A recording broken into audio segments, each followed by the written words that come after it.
நோயற்ற வாழ்வே குறைவற்ற செல்வம் என்பது உண்மை. நம் அனைவரையும் ஆரோக்கியத்தில் செல்வந்தராக்க அயராது அள்ளும் பகலும் பணியாற்றி கொண்டிருக்கும் மாண்புமிகு மருத்துவம் மற்றும் நல்வாழ்வுத்துறை அமைச்சர் அவர்களை மாணவர்களை பேசி தலைமை உரை ஆற்றுமாறு அன்புடன் கேட்டுக்கொள்கிறேன்.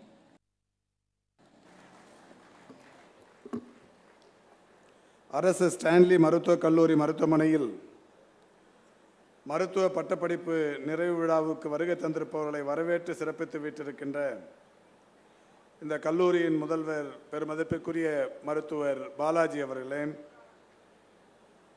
வருகை தந்து எனக்கு முன்னால் உரையாற்றி சிறப்பித்திருக்கின்ற பெருமதிப்பிற்குரிய ராயபுரம் தொகுதியின் சட்டமன்ற உறுப்பினர் மரியாதைக்குரிய இனிய சகோதரர் ஐட்ரி மூர்த்தி அவர்களே, வருகை தந்து பெருமை சேர்த்து வீட்டிருக்கிற பெரம்பூர் தொகுதியின் சட்டமன்ற உறுப்பினர் பெருமதிப்பிற்குரிய நண்பர் ஆர்டி சேகர் அவர்களே, நிகழ்ச்சியில் கலந்து கொண்டு எனக்கு முன்னால் உரையாற்றி சிறப்பித்து விட்டிருக்கிற தமிழ்நாடு டாக்டர் எம்ஜிஆர் மருத்துவ பல்கலைக்கழகத்தின் துணைவேந்தர் மரியாதைக்குரிய மருத்துவர் நாராயணசாமி அவர்களே, உரையாற்றி சிறப்பித்திருக்கிற மருத்துவ கல்வி மற்றும் ஆராய்ச்சி துறையின் இயக்குனர் பெருமதிப்பிற்குரிய மருத்துவர் ஜே சங்குமணி அவர்களே, கல்லூரியின் துணை முதல்வர் அவர்களே, கண்காணிப்பாளர் அவர்களே, நிலைய மருத்துவ அலுவலர் அவர்களே, வருகை தந்திருக்கின்ற பேராசிரியர் பெருமக்களே, மருத்துவர்களே, மருத்துவம் சார்ந்த களப்பணியாளர்களே, மாணவ பெருமக்களே, வருகை தந்து சிறப்பித்துக் கொண்டிருக்கின்ற பெற்றோர்களே,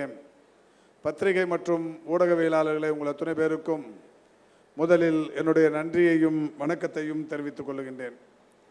ஸ்டான்லி மருத்துவக் கல்லூரியின் வரலாற்றில் இன்றைக்கு ஒரு மகத்துவமான நாள். ஸ்டான்லி மருத்துவக் கல்லூரியை பொறுத்தவரை இன்றைக்கு 81வது பட்டமளிப்பு விழா மிக சிறப்பாக நடைபெற்று கொண்டிருக்கிறது. தமிழகத்தை பொறுத்தவரை மிக பழமை வாய்ந்த மருத்துவக் கல்லூரி என்றால் நம்முடைய எம்எம்சி மெட்ராஸ் மெடிக்கல் காலேஜ் என்று சொல்லப்படுகிற கல்லூரி பழமை வாய்ந்த கல்லூரி, தமிழகத்தின் முதல் மருத்துவக் கல்லூரி.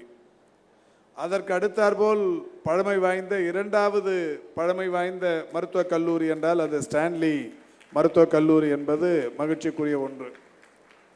அதோடு மட்டுமல்ல, இந்தியாவில் இரண்டாவதாக தொடங்கப்பட்ட மருத்துவக் கல்லூரி என்கின்ற பெருமையும் சென்னையில் இருக்கிற எம்எம்சிக்கு இருக்கிறது. தென்னிந்தியாவின் முதல் மருத்துவக் கல்லூரி என்கின்ற பெருமையும் எம்எம்சிக்கு இருக்கிறது.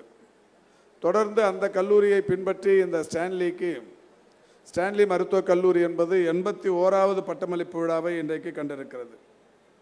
இந்த 81வது பிறந்த நாள் என்றால் ஏறத்தாழ 81 ஆண்டுகளை இது நிறைவு செய்திருக்க வேண்டும். 1938ஆம் ஆண்டு மருத்துவக் கல்லூரியாக அங்கீகாரம் பெற்று 38 துறைகளுடன் தற்போது இது இயங்கி வருகிறது.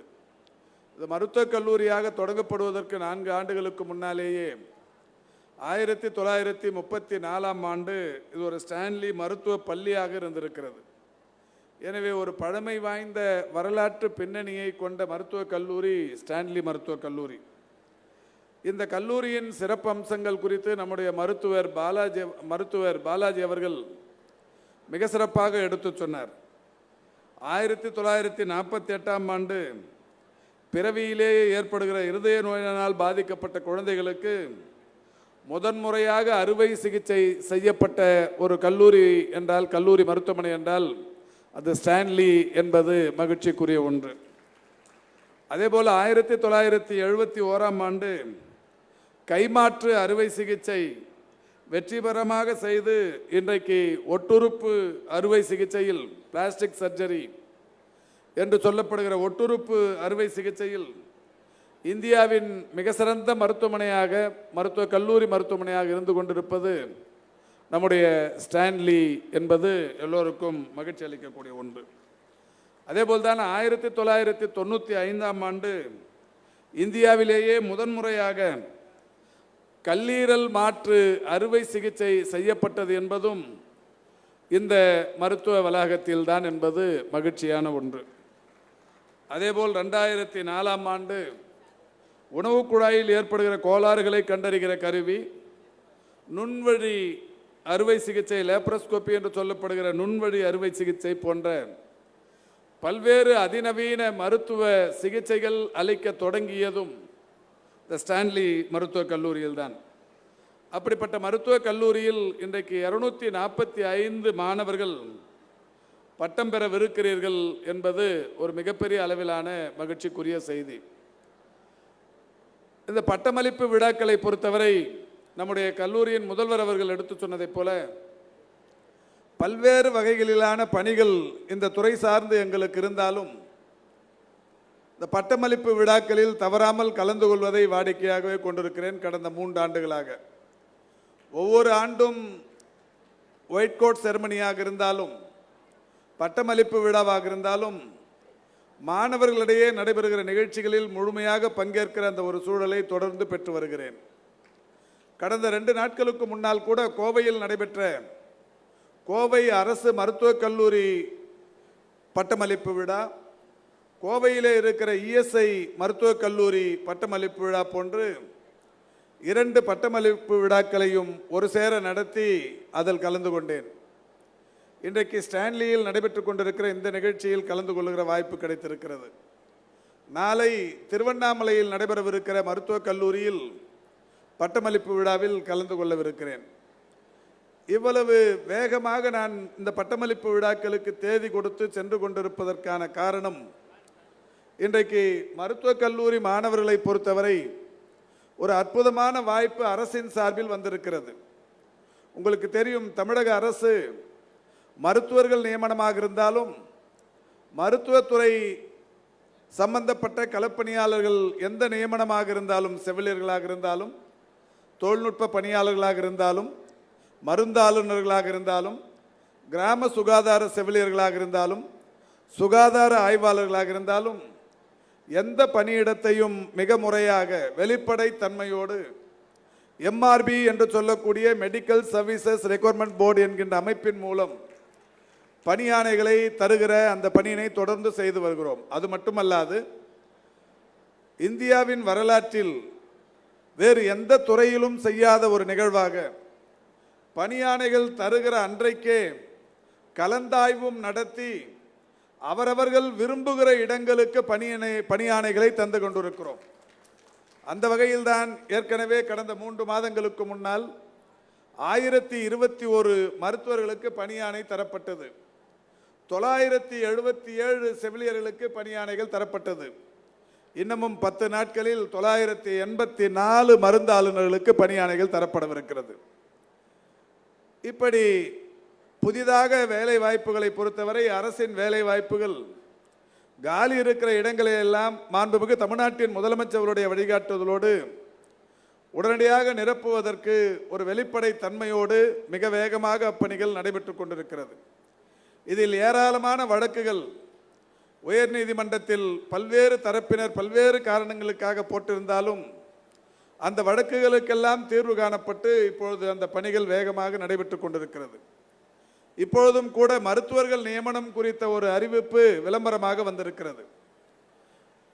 இன்றைக்கு மருத்துவர்களாக ஆகியிருக்கிற உங்களுக்கு எத்தனை பேருக்கு அது தெரியும் என்று எனக்கு தெரியவில்லை. 2553 புதிய மருத்துவர்களை தமிழக அரசு தேர்வு செய்ய ஒரு புதிய விளம்பரத்தை வெளியிட்டிருக்கிறது. அந்த அறிவிப்பின்படி வருகிற ஜூலை திங்கள் 15ஆம் தேதி வரை கால அவகாசம் இருக்கிறது. அதை ஏன் உங்களிடையே சொல்லுகிறேன் என்றால், 245 இளங்கலை மருத்துவர்களாகிய நீங்கள் தமிழக அரசின் மருத்துவத்துறையில் பணியாற்ற விரும்பினால் ஜூலை 15ஆம் தேதிக்குள் விண்ணப்பித்துக் கொள்ளலாம். ஜூலை 15ஆம் தேதிக்கு பிறகு நடைபெறுகிற தேர்வில் பங்கேற்கலாம். அந்த தேர்வில் நீங்கள் வெற்றி பெறுவீர்களேயானால் நான் ஏற்கனவே சொன்னதைப் போல கலந்தாய்வின் மூலம் உங்களுக்கு தமிழக அரசின் மருத்துவமனைகளில் பணியாற்றுகிற ஒரு நல்ல வாய்ப்பு காத்திருக்கிறது. ஒரு குறுகிய இடைவெளி தான். இன்றைக்கு 12ஆம் தேதி, ஜூலை 15 என்கிற போது இன்னும் 1 மாத காலம் இருக்கிறது. இப்பொழுது நீங்கள் கேட்கலாம், எங்களுடைய இந்த பட்டங்களை, நாங்கள் படித்த இந்த கல்வி சான்றிதழ்களை மெடிக்கல் கவுன்சிலில் பதிவு செய்வதற்கு விரைந்து நடவடிக்கை எடுப்பீர்களா என்று நீங்கள் கேட்கலாம். அதற்காகத்தான் துணைவேந்தர் வந்திருக்கிறார். துணைவேந்தரே உங்களுடைய மேடையில் வந்து வீட்டிருக்கிறார். இது மட்டுமல்ல, அந்த இது சம்பந்தமான ஒரு அலுவலர்களையும் நான் ஏற்கனவே சொல்லி இருக்கிறேன். இந்த மாதம் எந்த கல்லூரியில் எல்லாம் பட்டமளிப்பு விழாக்கள் நடைபெறுகிறதோ பட்டமளிப்பு விழா முடிவுற்றவுடன் உடனடியாக அவர்களுடைய பதிவு வேலையும் விரைந்து செய்திட வேண்டும். பதிவு பணியில் காலதாமதமே செய்திடக்கூடாது. அந்த பதிவு பணி முடித்தவுடன் அவர்கள் அனைவருமே ஜூலை 15ஆம் தேதிக்குள் இந்த MRB தேர்வில் பங்கேற்கிற வகையிலான வாய்ப்பை அவர்களுக்கு தந்திட வேண்டும் என்று சொல்லியிருக்கிறேன். நிச்சயம் ஸ்டான்லியில் நடைபெறுகிற இந்த பட்டமளிப்பு விழாவில் நான் மகிழ்ச்சியோடு தெரிவித்துக் கொள்வது, எனக்கு நல்ல நம்பிக்கை இருக்கிறது. காரணம், ஸ்டான்லியில் படித்த நீங்கள் மிக திறமையான மாணவர்களாக இருப்பீர்கள். நிச்சயம் மெரிட்டில் அந்த MRB தேர்வில் வெற்றி பெற்று தமிழக அரசின் மருத்துவர்களாக விரைவில் வலம் வருவீர்கள் என்பது என்கின்ற நம்பிக்கை எனக்கு இருக்கிறது. காரணம், இந்த மருத்துவக் கல்லூரியை பொறுத்தவரை இதில் உலக புகழ்பெற்ற மருத்துவர்கள் எல்லாம் இந்த மருத்துவக் கல்லூரியில் படித்திருக்கிறார்கள், பயின்றிருக்கிறார்கள், பணியாற்றி இருக்கிறார்கள். பெருமதிப்பிற்குரிய பேராசிரியர் சேஷையா மருத்துவத்துறையின் உயரிய விருதான PC ராய் தேசிய விருதை பெற்றவர், பத்மஸ்ரீ விருதை பெற்றவர். அவர் படித்த கல்லூரி இந்த ஸ்டான்லி மருத்துவக் கல்லூரி. அதேபோல் பத்மஸ்ரீ விருது பெற்ற மருத்துவர் திருவேங்கடம் நடமாடும் மருத்துவ களஞ்சியம் என்று போற்றப்பட்ட அவரும் பயின்ற கல்லூரி இந்த கல்லூரி. ஒட்டுறுப்பு அறுவை சிகிச்சை துறையை ஸ்டான்லியில் தோற்றுவித்து இன்றைக்கு ஒரு உலக புகழ்பெற்ற ஒட்டுறுப்பு சிகிச்சை மையமாக ஸ்டான்லியை உருவாக்கி காட்டிய மருத்துவர் வெங்கடசாமி அவரும் இந்த கல்லூரியின் பழைய மாணவர். இந்தியாவின் முதல் கல்லீரல் அறுவை சிகிச்சை செய்தவர் என்று ஏற்கனவே சொன்னேன். அவர் மருத்துவர் RP சண்முகம். அதேபோல் கல்லீரல் அறுவை சிகிச்சை நிபுணர் கின்னஸ் சாதனை புகழ் பெருமதிப்பிற்குரிய டாக்டர் ரேலா அவரும் இந்த கல்லூரியின் பழைய மாணவர். அறுவை சிகிச்சை நிபுணர் அகமது அலி, பத்மபூஷன் விருது பெற்ற இருதய சிகிச்சை நிபுணர் பிரதாப் சந்திர ரெட்டி, கண் மருத்துவர் கோவிந்தப்பா வெங்கடசாமி, மருத்துவம் மற்றும் இன்றைக்கு மத்திய அமைச்சராகவே இருக்கிற ஜிதேந்திரா சிங், அதேபோல் பத்ம விபூஷன் விருது பெற்ற இதய சிகிச்சை நிபுணர் BM ஹெக்டே, மருத்துவர் மற்றும் திரைப்பட நடிகர் மாத்ருபூதம், பத்மபூஷன் விருது பெற்ற இந்திய அமெரிக்க நரம்பியல் மருத்துவர் VS ராமச்சந்திரன் போன்றவர்கள் இந்த மருத்துவக் கல்லூரியின் அடையாளங்களாக இருந்து கொண்டிருக்கிறார்கள். நான் படித்த இத்தனை பெயர்களும் நாளை இன்னொரு 6-7 வருடம் கழித்து அல்லது 10 வருடம் கழித்து யாராவது சிறப்பு விருந்தினராக இந்த பட்டமளிப்பு விழாவில் பங்கேற்று பேசுகிற போது இந்த 245 பேரில் ஒரு 10-15 பேர் இது போன்ற பெயர்கள் படிக்கிற நிலைக்கு நீங்கள் வர வேண்டும் என்பதுதான் இந்த நிகழ்ச்சியில் எங்களுக்கு இருக்கிற ஆசை.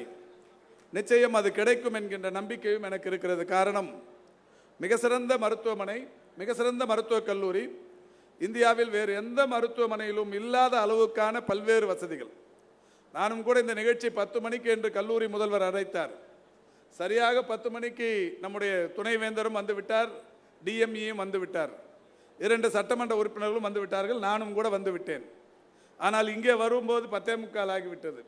நீங்கள் கூட நினைக்கலாம், அமைச்சர்கள் என்றால் தேதி கொடுத்தால் நேரம் கொடுத்தால் சரியான நேரத்திற்கு வராமல் இருப்பவர்களுக்கு பேர் தான் அமைச்சர்களா என்று கருதக்கூடும். அப்படி இல்லை. நான் எல்லாம் தேதியோ நேரமோ கொடுத்தால் 10 என்றால் 9:55க்கு அங்கே நிற்பேன். அந்த வகையில் நான் சரியாக வந்து விட்டேன். இங்கே காலம் கடந்து வந்ததற்கு காரணம் உங்களுடைய முதல்வர் தான். அவர் இந்த கல்லூரியில் தற்போது உங்களுடைய வகுப்பறைகள், மேம்படுத்தப்பட்ட வகுப்பறைகளை ஒன்று காட்டினார். சரி, பக்கத்தில் இருக்கிற இன்னொரு வகுப்பறையும் காட்டினார். அது முடித்து ஒரு லைப்ரரி, நூலகம், அதை காட்டினார்.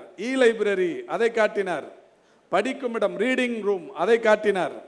இப்போது புதிதாக மாணவர்கள் உட்கார்ந்து உணவருந்தும் இடம், அதை காட்டினார். இப்படி இந்த மருத்துவமனையில் என்ன புதிய கட்டமைப்புகள் மேம்படுத்தப்பட்டு கொண்டிருக்கிறதோ அவற்றை எல்லாவற்றையும் சுற்றி காட்டிவிட்டு கடைசியாக இங்கே அழைத்து வந்திருக்கிறார். அந்த அளவுக்கு நம்முடைய கல்லூரியின் முதல்வராக இருந்தாலும் இந்த கல்லூரியில் பணியாற்றி கொண்டிருக்கின்ற துணை முதல்வர், சூப்பர்டென்டென்ட், RMO, பேராசிரியர் பெருமக்கள், மருத்துவர்கள், உதவி பேராசிரியர்கள் போன்ற எல்லோருமே மிகுந்த ஆத்மார்த்தமான உணர்வோடு இந்த கல்லூரியை இன்றைக்கு மேம்படுத்தி கொண்டிருக்கிறார்கள். இன்னமும் இந்த கல்லூரி மேம்படுத்துவதற்கு இன்னும் ஒரு கூடுதல் பலமாக வீசி இங்கே வந்திருக்கிறார் துணைவேந்தர்.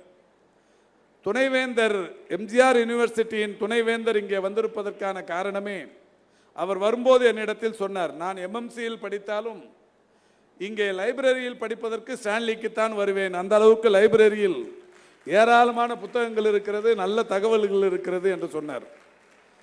அவர் இங்கே வந்ததற்கு காரணம் நம்முடைய கல்லூரியின் முதல்வர் அவர்கள் இன்னமும் நம்முடைய பல்கலைக்கழகத்தின் நிதி உதவியை பெற்று அடுத்தடுத்த ஆண்டுகளில் இந்த வகுப்பறைகளை மிக சிறந்த வகுப்பறைகளாகவும் தேர்வு மையங்களை மிக சிறந்த தேர்வு மையங்களாகவும் டிஜிட்டல் போன்ற அதிநவீன தொழில்நுட்பத்துடன் கூடிய வசதிகளை இந்த கல்லூரியில் ஏற்படுத்துவதற்கு நிதி ஆதாரத்தை பெறுவதற்குத்தான் மிகுந்த உஷாரோடு அவருடைய தேதியினையும் பெற்றிருக்கிறார் கல்லூரியின் முதல்வர்.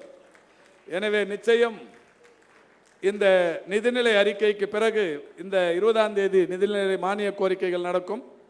அதில் நீங்கள் எதிர்பார்ப்பதைப் போலவே மருத்துவ கல்லூரிகளின் மேம்பாட்டிற்கு எம்ஜிஆர் பல்கலைக்கழகம் துணை நிற்கும் என்று நான் நம்புகிறேன். அந்த அளவுக்கு அவரும் வருகை தந்து இந்த நிகழ்ச்சியில் உங்களுக்கு சிறப்பித்துக் கொண்டிருக்கிறார்.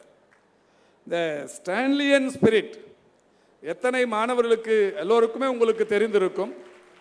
நீங்கள் கல்லூரியில் சேருகிற போதே அதை எல்லோருமே சொல்லியிருப்பார்கள். ஆனால் உங்களுடைய பெற்றோர்களுக்கு அது தெரிந்திருக்குமா என்பது சந்தேகம். அதனால் மீண்டும் ஒரு முறை அதை ரிப்பீட் செய்வதில் நான் பெருமைப்படுகிறேன். 1975ஆம் ஆண்டு இந்த பல்லவன் போக்குவரத்து என்று அப்போது இருந்தது. அப்போது அதனுடைய எண் 37. ஒரு 37ஆம் நம்பர் பல்லவன் போக்குவரத்தில் ஸ்டான்லி ஸ்டூடெண்ட்டுக்கும் ஏன்னா ஸ்டூடெண்ட்ஸ்னு சொல்லுறது ஒருத்தருக்கு, ஸ்டான்லி ஸ்டூடெண்ட்டுக்கும் அங்கே இருக்கிற கண்டக்டருக்கும் தகராறு ஆயிருக்கு. பொதுவாக சின்ன வயசில் அது மாதிரி நடக்கிறதெல்லாம் சகஜம்தான், நடக்கலைன்னா தான் தப்பு. அப்போ ஒரு சின்ன வாய் தகராறு அது மாதிரி நடந்திருக்கு. அவர் என்ன பண்ணாருன்னா, அந்த கண்டக்டரு அடுத்த ஸ்டாப் வரும்போது பஸ்ஸை எடுத்துகிட்டு போய் நிறுத்திட்டு போலீஸ் ஸ்டேஷனில் கம்ப்ளைண்ட் பண்ணியிருக்கிறார். இது மாதிரி ஸ்டான்லி ஸ்டூடெண்ட் ஒருத்தர் என் கையில் தகராறு பண்ணிட்டாரு அப்படின்னு. அப்போ போலீஸ்காரங்க கேட்டிருக்காங்க, ஸ்டான்லி ஸ்டூடெண்ட் ஒருத்தருன்னு சொன்னால் நாங்கள் எப்படிங்க அடையாளம் கண்டுபிடிக்கிறது? இப்போ 250 பேர் படிக்கிறீங்க, அப்போ எப்படி 100ஆவது இருப்பீங்க? 100 பேரில் நாங்கள் எப்படி அவரை அடையாளம் கண்டுபிடிக்கிறதுன்னு கேட்டிருக்காங்க. அப்போ கண்டக்டர் சொல்லியிருக்கிறாரு, 9 பேர் வந்தாங்க, அதில் எங்களே தகராறு பண்ணுவார் மொட்டை அடிச்சுன்னு இருந்தாருன்னு சொல்லியிருக்கிறாங்க. அப்போ இந்த தகவல் தெரிஞ்சு போச்சு யாருக்கு? இந்த 9 பேருக்கு. போலீஸ் ஸ்டேஷனில் இந்த 9 பேரை கூப்பிடுறாங்க. 9 பேரும் மொட்டையாக போகிறாங்க. போலீஸ் ஸ்டேஷனில் கூப்பிட்றாங்கன்னு தெரிஞ்ச உடனே 9 பேரும் மொட்டை அடிச்சுன்னு போகிறாங்க. அப்போ ஒரு மாணவரை காட்டி கொடுக்கக்கூடாது, நம்முடைய சக மாணவருக்கு பாதிப்பு ஏற்பட்டுடக்கூடாது என்பதற்காக 9 மாணவர்களும் மொட்டை அடித்துக்கொண்டு நீ யார் அடையாளம் காட்டியா காட்டுன்னு சொல்லியிருக்கிறாங்க. அப்போ கண்டக்டர் சந்தோஷப்பட்டு இவங்களுடைய ஒற்றுமையை நினைத்து பெருமைப்பட்டு தட்டி கொடுத்து விட்டு சென்றாராம். அதுதான் இந்த ஸ்டான்லியன் ஸ்பிரிட்னு சொல்லுவாங்க. அந்த வகையில் இந்த ஸ்டான்லி மருத்துவக் கல்லூரியில் மருத்துவம் படிக்கிற மாணவர்கள் ஒரு மிகப்பெரிய அளவில் இன்றைக்கு எல்லோராலும் மதிக்கக்கூடியவர்கள். நம்முடைய கல்லூரியின் முதல்வர் இங்கே பேசும்போது நிறைய மாண்புமிகு தமிழ்நாட்டின் முதலமைச்சருடைய வழிகாட்டுதலின்படி ஏராளமான கட்டமைப்புகள் இங்கே செய்யப்பட்டு கொண்டிருக்கிறது என்றார். நம்ம ஐட்ரீம் மூர்த்தி பேசுகிறப்ப சொன்னார், மந்திரி வந்து இது வரைக்கும் இந்த 3 வருஷத்தில் 43 தடவை வந்திருக்கிறாருன்னு சொன்னார். உடனடியாக பாலாஜி சார் திருத்தினார், இல்லை 45 தடவை, எம்எல்ஏ 2 தடவை மறந்துட்டாருன்னார். அப்போ இந்த 3 வருஷத்தில் மட்டும் நான் 45 தடவை இந்த மருத்துவக் கல்லூரிக்கு வந்திருக்கிறேன்னா ஒரு தடவை கூட சும்மா வந்ததில்லை. தொடக்கத்தில் அந்த ஒரு வருஷம் அந்த கொரோனா பேரிடர், அதுக்காக வந்திருப்போம். அதுவும் கூட அமைச்சரான உடனே மாண்புமிகு தமிழ்நாட்டின் முதலமைச்சர் அவர்கள் இந்த கொரோனா பேரிடரில் தீவிர சிகிச்சை வார்டுகளில் சிகிச்சை பெறுபவர்களை நேரடியாக போய் சந்தித்து அவர்களுக்கு தேவையான உதவிகளை வழங்கி இந்த பணியில் தங்களை முழுமையாக, அதாவது உயிருக்கு கொஞ்சம் கூட பயப்படாமல் பணியாற்றி கொண்டிருக்கிற மருத்துவர்களையும் மருத்துவம் சார்ந்த களப்பணியாளர்களையும் உற்சாகப்படுத்துகிற வகையில் நீ பணியாற்றிட வேண்டும் என்று முதல் நாளிலேயே அறிவுறுத்தினார். அந்த வகையில் நான் பொறுப்பேற்ற உடன் முதன்முறையாக வந்தது ஸ்டான்லி மருத்துவக் கல்லூரிக்குத்தான். ஸ்டான்லி மருத்துவக் கல்லூரி மருத்துவமனைக்கு வந்து தீவிர சிகிச்சைக்கு பிரிவுக்கு போய் இந்த பாதுகாப்பு கவச உடைகளை அணிந்து கொண்டு உள்ளே இருந்த நோயாளர்களை போய் பார்த்தோம். அநேகமாக ஐட்ரீம் மூர்த்தி கூட வந்திருப்பாருன்னு நினைக்கிறேன். அப்போ போய் பார்த்தோம். அப்போது நாங்கள் முதல்ல இந்த துறையின் சார்பில் ஒரு சேவையை தொடங்கியது என்பதே இந்த ஸ்டான்லியில் இருந்து தான். எனவே அந்த வகையில் இதுவரைக்கும் ஒரு 159 கோடியே 70 லட்சம் மதிப்பீட்டில் 5 மருத்துவத்துறை கட்டிடங்கள், ஒரு 5 மருத்துவமனையின் கட்டிடங்கள் மற்றும் மின்தூக்கிகள் கட்டும் பணிகள் நடைபெற்று கொண்டிருக்கிறது. 13 கோடி ரூபாய் செலவில் 42,642 சதுரடி பரப்பில் 5 தளங்கள் கொண்ட செவிலியர் பயிற்சி பள்ளி கட்டிடம் ஒன்று பணிகள் நடைபெற்று கொண்டிருக்கிறது. 22 கோடி செலவில் 71,607 சதுரடி பரப்பில் 6 தளங்கள் கொண்ட மாணவியர் விடுதி ஒன்று கட்டும் பணிகள் நடைபெற்று கொண்டிருக்கிறது. 12 கோடி செலவில் அதிநவீன சமையல் கூடம் ஒன்றும் சலவையகம் ஒன்றும் கட்டும் பணி நடைபெற்று கொண்டிருக்கிறது. இப்படி மாண்புமிகு தமிழ்நாட்டின் முதலமைச்சர் அவர்கள் மிகுந்த கருணை உள்ளத்தோடு 159 கோடியே 70 லட்சம் ஒரு பணி, 13 கோடியில் ஒரு பணி, 22 கோடியில் ஒரு பணி, 112 கோடியில் ஒரு பணி, இன்னொரு 12 கோடியில் ஒரு பணி, இவ்வளவு பணிகள் இங்கே நடைபெற்று கொண்டிருக்கிறது. நடைபெற்று கொண்டிருக்கிற பணிகள், நடைபெற்று முடிந்த பணிகளை பட்டியலிட்டால் எப்படியும் 45 வரும். அதை நீண்ட நேரம் பேசிக் கொண்டிருந்தால் சரியாக இருக்காது. அந்த வகையில் இந்த கல்லூரியின் இன்றைக்கு மேம்பாடு என்பது மிக பெரிய அளவில் இருந்து கொண்டிருக்கிறது. நான் தொடக்கத்தில் உங்களை எல்லாம் அரசு பணிக்கு வர வேண்டும் என்று வேண்டுகோள் விடுத்ததற்கு காரணம், இந்த அரசு பொறுப்பேற்றதற்கு பிறகு பல்வேறு புதிய மருத்துவத்துறை சம்பந்தமான திட்டங்கள் நிறைவேற்றப்பட்டு கொண்டிருக்கிறது. மக்களை தேடி மருத்துவம் 2021 ஆகஸ்ட் திங்கள் 5ஆம் தேதி கிருஷ்ணகிரி சாமணப்பள்ளியில் தமிழ்நாட்டில் இருக்கிற ஒவ்வொருவரின் வீட்டுக்கும் சென்று diabetic, hypertension, palliative care, physiotherapy, dialysis போன்ற நோய்களை கண்டறிந்து அவர்களுக்கு மருத்துவம் பார்ப்பதற்கு ஒரு திட்டத்தை மாண்புமிகு தமிழ்நாட்டின் முதலமைச்சர் அவர்கள் தொடங்கி வைத்தார்கள். தொடங்கிய அந்த திட்டம் இன்றைக்கு 1,70,00,000 பேரை கடந்து வெற்றிகரமாக நடைபெற்றுக் கொண்டிருக்கிறது. இது இந்தியாவில் வேறு மாநிலங்கள் அல்ல, உலகத்தில் வேறு எந்த நாட்டிலும் இல்லாத ஒன்று. அதேபோல் இன்னுயிர் காப்போம் நம்மை காக்கும் 48 2021 டிசம்பர் திங்கள் 18ஆம் தேதி மேல்மருவத்தூரில் மாண்புமிகு தமிழ்நாட்டின் முதலமைச்சர் அவர்களால் தொடங்கப்பட்டது. சாலை விபத்துக்குள்ளானவர்களை பாதுகாக்கும் அந்த திட்டம் என்பது முதல் 48 மணி நேரத்தில் அரசின் சார்பில் 1 லட்சம் ரூபாய் தந்து அவர்களை காப்பாற்றுகிற அந்த பணி. இதுவரை அதன் மூலம் உயிர் பெற்றிருப்பவர்கள், கடந்த ஓராண்டில் மட்டும் உயிர் பெற்றிருப்பவர்கள் 2,54,256 விபத்துகளில் இருந்து காப்பாற்றப்பட்டிருக்கிறார்கள். அதற்காக இந்த அரசு செலவழித்திருக்கிற தொகை 221 கோடியே 11 லட்சம் ரூபாய். அதிலும் நம்முடைய மாண்புமிகு தமிழ்நாட்டின் முதலமைச்சரிடத்தில் கடந்த 3 மாதங்களுக்கு முன்னால் ஒரு கோரிக்கை வைக்கப்பட்டது. நிதிநிலை அறிக்கை சமர்ப்பிக்கிற போது 1 லட்சம் ரூபாய் விபத்துக்குள்ளானவர்களுக்கு உடனடியாக தருகிறீர்கள். இந்த 1 லட்சம் ரூபாய் பெரிய அளவிலான பாதிப்பு ஏற்படுகிற போது போதுவதில்லை. எனவே அந்த தொகையை கொஞ்சம் உயர்த்தி தந்தால் நன்றாக இருக்கும் என்கின்ற கோரிக்கை வைத்தார்கள். மாண்புமிகு தமிழ்நாட்டின் முதலமைச்சர் சொன்னார், அது 2 லட்சமாக உயர்த்தப்படும் என்று அறிவித்திருக்கிறார். அதுவும் இப்போது அந்த கோப்புகள் நடைமுறையில் இருந்து கொண்டிருக்கிறது. மிக விரைவில் அந்த திட்டத்தை தமிழ்நாட்டில் தொடங்கி வைக்கவிருக்கிறோம். அதோடு மட்டுமல்ல, இதயம் காப்போம் என்கின்ற ஒரு மகத்தான திட்டம், சிறுநீரக பாதுகாப்பு திட்டம், மக்களை தேடி மருத்துவ ஆய்வக திட்டம், தொழிலாளர்களை தேடி மருத்துவ திட்டம், கடைசியாக கடந்த 2 நாட்களுக்கு முன்னால் இந்தியாவிலேயே முதன்முறையாக கட்டணமில்லா செயற்கை கருத்தரித்தல் மையம், இப்படி பல்வேறு புதிய திட்டங்கள் தமிழ்நாட்டில் செயல்படுத்தப்பட்டு கொண்டிருக்கிறது. இந்த திட்டங்களை எல்லாம் மக்களுக்கு கொண்டு போய் சேர்க்கிற மிக புண்ணியமான காரியத்தை நீங்கள் செய்ய வேண்டும் என்பதற்காகத்தான் நீங்கள் எல்லாம் அரசு பணிக்கு வர வேண்டும் என்கின்ற வேண்டுகோள் விடுத்து இன்றைக்கு பட்டம் பெறுகிற உங்களை வாழ்த்தி பாராட்டி விடைபெறுகிறேன். நன்றி, வணக்கம்.